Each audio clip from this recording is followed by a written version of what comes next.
নমস্কাৰ জনালোঁ সকলোকে। মই ৰিজুৱে আপোনালোক সকলোকে মোৰ এটি নতুন ব্লগলৈ স্বাগতম জনাইছোঁ। আৰু এতিয়া আজি ব্লগটো আৰম্ভ কৰিছোঁ চাহ কাপ খাবলৈ লোৱাৰ পৰা। এয়া লাল চাহ অকণমান বাকি লৈছোঁ আৰু লগত লৈছোঁ এয়া আটা দি বনাইছিলোঁ, ভিতৰত চেনি আছে, তাকে চাহৰ লগত খাবৰ কাৰণে বনাই লৈছোঁ। এতিয়া চাহকণ খাই লওঁ। ৰাতিপুৱা উঠি এয়া গা পা ধুই আজৰি হৈ ল'লোঁ, হৈ পিনিহে এতিয়া চাহকণ খাবলৈ লৈছোঁ। আৰু ছোৱালী উঠাই নাই, দেউতাক উঠিলে বাৰু। ছোৱালী যিহেতু স্কুলো আছে, তাইক জগাই দিব লাগিব সোনকালে। চাহকাপ পূৰা গৰম হৈ আছে। আৰু এইফালে মোৰ বেক চাইডে দেখিছে নহয়, দেউতাকে মানে য়োগা কৰি আছে, চাহ খোৱাই নাই, সেইকাৰণে য়োগা কৰোঁতে টাইম লাগিব। মই সেইকাৰণে মানে চাহকণ খাই ল'লোঁ। মই দেখা নাছিলোঁ বেক চাইডে যে মানুহজন ওলাই আছে বুলি, পিছত কেমেৰাটোতহে ধৰিব পাৰিলোঁ মানুহজনো ওলাই আছে, সেইকাৰণে আপোনালোককো অকণমান দেখাই দিলোঁ। তাৰপৰা এতিয়া এয়া চাহকণ খাই লওঁ আৰু অকণমান সময় বহি, তাৰপিছতে এয়া ভাত পানী বনাব পৰা লাগিবই। আকৌ ছোৱালী স্কুলত টিফিনো দিব লাগিব। এতিয়ালৈ আহোঁ। তাৰপিছতে এয়া দেখিছে নহয়, আজি বজাৰ মানুহজনে মানে বজাৰৰ পৰা কঁঠাল আনিছে আৰু এইফালে শাক পাচলি বজাৰ কৰি আনিছে। আৰু এয়া মই ভিডিঅ' মানে লৈ আছিলোঁ, ফটো এখন আগফালে মাৰোঁ বুলি, তেনেকুৱাতে মানে মানুহজন ওলাইছেহি আৰু তাৰপৰা বকেদৰিভাগে ভিডিঅ' তোলাবলৈ লাজ কৰে। এইটো পকা কঁঠাল লৈ আহিছে আৰু শাক পাচলি এইখিনি। আজিও লেহেতি শাক আনিছে। তাৰপৰা এয়া কঁঠাল ৰৈ থকা নাই আৰু কাটিছোঁহে। আমি সকলোৱে কঁঠাল খাই ভালেই পাওঁ, দেউতাকেও কঁঠাল খাই ভাল পায়, ছোৱালীও খাই ভাল পায় আৰু ময়ো খাওঁ। সেইকাৰণে এয়া কঁঠাল মানে ৰ'বলৈ সময় নাই আৰু কাটিহে লৈছোঁ পটাপট।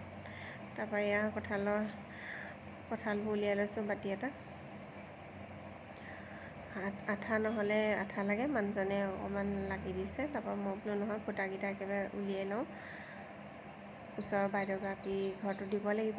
আৰু এয়া ছোৱালী ভিডিঅ' কৰি দিছোঁ, মানে তাই লুকাই দিছে, নোলায় হেনো।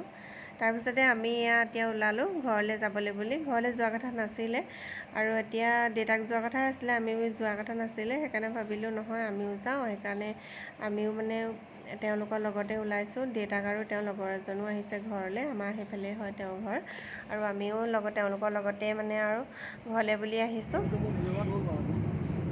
এয়া চাৰিওফালে আপোনালোকক দেখাই দিছোঁ, ৰাস্তাটো দুইটা চাইডে মানে ইমানেই দেখিবলৈ ধুনীয়া লাগিছে, সেইকাৰণে আপোনালোককো অকণমান ভিডিঅ' এটা কৰি দেখাই দিছোঁ। বানপানী হোৱাৰ পৰা ঘৰখনলৈ যোৱাই নাই, দেখাকি নাই মানুহজনে ঘৰলৈ। তেওঁতো গৈয়ে আছে মাজে মাজে ঘৰলৈ, আমি ছোৱালী মই একেবাৰে যোৱা হোৱা নাই। সেইকাৰণে আজি আহিলোঁ, আহি পিনি এয়া পালোহি আৰু তাৰপৰা অকণমান সোমাই যাব লাগিব। সেইকাৰণে আমি বেটেৰী এখন মাতিছোঁ নিবলৈ, আহি পোৱাহি নাই। সেইকাৰণে আমি এডোখৰতে অকণমান ৰৈ দিছোঁ ছাঁত। আৰু এয়া দেখিছে নহয়, এইফালে নগা পাহাৰ জিলিকি আছে আৰু এয়া পথাৰত মানে পানী কিমান হৈছে, মানুহৰ ঘৰ এতিয়াও বুৰিয়ে আছে। আৰু আপোনালোকে অনুমান কৰিব পাৰিছে চাগে, এই ৰাস্তাটোহে অকল ওলাই আছে, ৰাস্তাটোৰ পৰা বাকী এইবোৰ চাৰিওফালে মানে পথাৰেই আছিলে গোটেই দুইটা চাইডে। ৰাস্তাটোৰ দুইটা চাইডে দুখন পথাৰ, আজিও এয়া বুৰি আছে। এয়া দেখিছেনে মানুহবোৰ কেনেকৈ শিবিৰ পাতি থাকিব লগা হৈছে, ঘৰ ওলোৱাই নাই, অকল ৰাস্তাটো ওলাইছে মাত্ৰ। বানপানী আহি মানুহক অৱস্থা নোহোৱা কৰিলে। কিমান মানুহৰ ঘৰ এতিয়াও পানীৰ তলত, তেওঁলোক ঘৰৰ ভিতৰত সোমাবই পৰা নাই। সেইকাৰণে ৰাস্তাতে এনেদৰে শিবিৰ পাতি আছে। আকৌ ইফালে ৰ'দো দিছে চোকাকৈ, মানে মানুহবোৰক দেখি বেয়া লগাই হৈছে। এয়া চাওকচোন কেনেদৰে তেওঁলোকে ৰাস্তাতে আছে, গৰু ছাগলী যিমান বস্তু আছে চব ৰাস্তাত ৰাখিছে, কাৰণ নিজৰ আপোন ঘৰখনলৈ তেওঁলোক আজি 22-23 দিনমান হৈ গ'ল, আজিলৈকে তেওঁলোক ঘৰলৈ যাব পৰা নাই।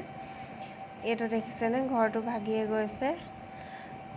এয়া কিমান এটা মানে দুখ লগা পৰিৱেশৰ সৃষ্টি হ'ল, কোনো মানে ভাবিবই নোৱাৰে আৰু কোনো কল্পনাও কৰা নাছিলে এনেকুৱা হয়তো দিন এটা দেখিব লাগিব বুলি।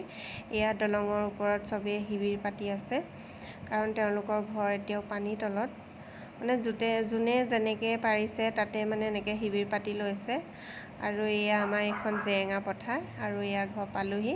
এয়া আমাৰ ঘৰৰ চোতালত আপোনালোকে দেখিছিলে নহয় পানী কিমান হৈছিলে, আৰু এতিয়া এয়া শুকালে যদিও মানে অহা যোৱা কৰিবলৈ ইমান সুবিধাজনক নহয়, সেইকাৰণে এনেদৰে ইটা পাৰি থোৱা আছে। আৰু এয়া ফুলগছ অকল এইকেইজোপা যে বাচি আছে, বাকী সকলোবোৰ মৰি গ'ল। তাৰপৰা এয়া আহি আছোঁ ৰুমটো মানুহজনে খুলিছেহি। আপোনালোকক দেখাই দিছোঁ আমাৰ ৰুমটো কেনেকুৱা হৈ আছে। ময়ো দেখাই নাই পিছে ৰুমটো কেনেকুৱা হৈ আছে। এয়া চাওকচোন ৰুমটো কেনেকুৱা ৰূপ লৈ আছে। এই বস্তুবোৰ মানুহজনে গম পাওঁ বাৰু ইয়াতে তুলি থৈছে বুলি।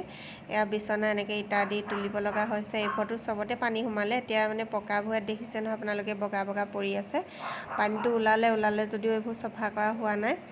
তাৰপিছতে এয়া ঘৰত মানে ভাত মায়ে বনাই থৈছিলে লোকেল চিকেন আৰু ভাত মানে দাইল চাইল নল'লোঁ আৰু মাংস হ'লে আমাকতো দাইল চাইল নালাগে, সেইকাৰণে এতিয়া ভাতকেইটা খাই ল'লোঁ। তাৰপিছতে আকৌ এয়া অকণমান ভিডিঅ' কৰি আপোনালোকক দেখাই দিছোঁ। আমাৰ এয়া দেখিছে নহয় ইনভাৰ্টাৰ টেবুলৰ ওপৰত ৰাখিব লগা হৈছে। এইবোৰ চবতে পানী সোমাই গৈছিলে। এইফালে গোঁসাই ঘৰতো পানী সোমালে। শ্ব'কেছবোৰ ওপৰত তুলি দিয়া থৈছে। তাৰপৰা এই ৰুমটোতো মানে পানী সোমাইছিলে তলত। এই ৰুমটো চফা কৰিলে বাৰু মাহঁতে অলপ, আৰু মানুহজনো যিহেতু আহি থাকে তেওঁ অলপ চফা কৰিলে। এইটো ৰুমো অলপ চফা কৰিলে যদিও এইবোৰ কেনেকুৱা লেতেৰা হৈছে আপোনালোকে কেমেৰাত হয়তো ধৰিব পাৰিছে নিশ্চয়। এয়া এইটো আমাৰ ৰুমটো দেখাইছিলোঁৱে, মানে কি পৰিস্থিতি হ'ল মানে ভাবিব নোৱাৰি। আৰু এই যে দেখিছে এয়া আমাৰ ৰুমকেইটা, এইকেইটাত মানে পূৰা ফুল পানী হৈ আছিলে, এআঁঠু পানী হৈ গৈছিলে এয়া যিমান ডোখৰলৈকে। তাৰপিছতহে বাকীকেইটা ৰুমত সোমাইছে। এইটো বেছি দ কাৰণে ইয়াত বেছি হ'ল। তাৰপিছত এই বাৰান্দাখনো বুৰি আছিলে আৰু এইফালে লেট্ৰিন বাথৰুমো সেইফালে। তাৰপিছতে আৰু এয়া আহিলোঁ পিছফালৰ চোতালখন। এয়া দেখিছে ন পিছফালৰ চোতালৰ পৰা পানী যোৱাই নাই। এইটো গোহালি, তাৰপৰা এইটো গেৰেজ হয়। গেৰেজত মোৰ বেকাৰী বনোৱা মেচিনটো আছে।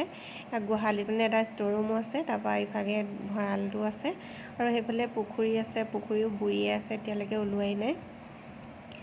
তাৰপিছতে এয়া অকণমান ৰাস্তালৈ বুলি ওলাই আহিছোঁ। এয়া ৰাস্তাৰ পৰিৱেশটো চাবলৈ। এইটো আমাৰ বৰ্তাহঁতৰ ঘৰ। গোটেই কলগছ আছিলে, কলগছখিনি মৰি গোটেই শেষ হ'ল। তাৰপৰা এইখন আমাৰ জেৰেঙা পথাৰ দেই। এতিয়া মানুহ মানে এয়া দেখিছে ন এইফালে ৰাস্তা আছিলে, ৰাস্তা এতিয়া যাব পৰা নাই। তেওঁলোকে ভূ লৈ মানে সিটো ছাইডলৈ যাব লগা হৈছে। আৰু এয়া আমিও অকণমান বহুত দিন যিহেতু দেখা নাই, সেইকাৰণে অকণমান ৰাস্তালৈ বুলি ওলাই আহিছোঁ গধূলি টাইমত। এয়া ছোৱালী মানে দেখিছে নহয় কেনেকুৱাখন কৰি থাকে, ভিডিঅ'ত নোলায় হেনো, এবাৰ ওলায় আকৌ নোলায়। এয়া চাওকচোন এতিয়াও সাগৰ সদৃশ পৰিৱেশ হৈ আছে। দুইফালে দুখন আমাৰ এয়া জেৰেঙা, সন্মুখত এখন জেৰেঙা পথাৰ। আৰু এয়া দেখিছেনে ৰিলিফ দিয়া বস্তু কোনোবাই মানে ভূৰত ঘৰলৈ নিবৰ কাৰণে তুলি থৈছে। কাৰণ তেওঁলোকে সেইফালে বাঁহ যে দেখিছে হাবিখিনি ফালে তেওঁলোকৰ ঘৰ আছে। কাৰণ তেওঁলোকে এনেকৈ যাব নোৱাৰে, তেওঁলোকৰ ৰাস্তা নাই সেইকাৰণে, আৰু দহো সেইকাৰণে তেওঁলোকে ভূৰতে অহা যোৱা কৰিছে। আৰু কিমান দিনলৈ এনেকেদৰে অহা যোৱা কৰিব লাগিব ঠিকনা নাই, কাৰণ পানী সহজে নামেই লোৱা নাই। আৰু এয়া আমি অকণমান উভতি আহিছোঁ। এইফালে আকৌ মাছো বহুত ওলাইছে, মানুহে মাছো ধৰি আছে। তাৰপিছতে আহিলোঁ ইভিনিঙত আৰু ঘৰলৈ আহি, তাৰপিছতে মাৰ ঘৰ পালোঁহি। মানুহজনে ক'লে ব'লা ঘৰলৈ, কাইলৈ যিহেতু যামগৈ, সেইকাৰণে ৰাতিয়ে গৈ মাহঁতৰ ঘৰতে থাকোঁগৈ। সেয়া মাহঁতৰ ঘৰলৈ আহিলোঁ। আহি এয়া ভাত পানী বাকিছোঁ, খাই লওঁ। ভাতকেইটা খাই লওঁ। লৈ দিছে নহয় হাতাখন মানে কুকাৰটোত লাগি ধৰিলে, মই উলিয়াবই পৰা নাই। তাৰপিছত এয়া ভাতকেইটা গোটেইকেইটাই বাঢ়ি লৈছোঁ। আজিলৈ ভিডিঅ'টো ইমানেই আছিল। আকৌ কাইলৈ লগ পাম নতুন এটা ভিডিঅ'ৰ সৈতে।